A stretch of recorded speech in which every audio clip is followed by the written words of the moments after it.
Bugun 14-fevral. Buyuk ajdodimiz Zahiriddin Muhammad Boburning tavallud kuni.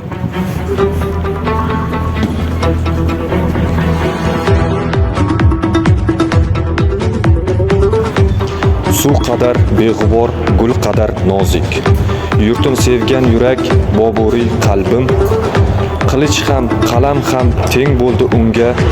Adolat ila yo'l yoritdi elni.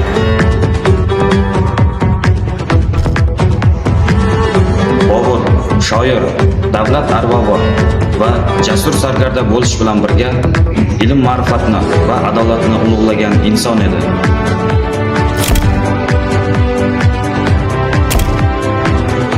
Uning bizga qolgan bebaho merosi Boburmog'i va o'lmas g'oyalari.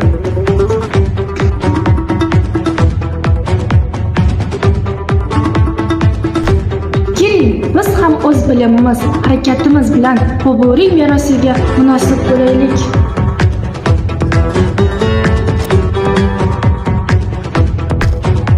Har kim bu voqeani o'qir bilgaykim, ne ranju, ne mehnatu, ne g'amlar ko'rdim.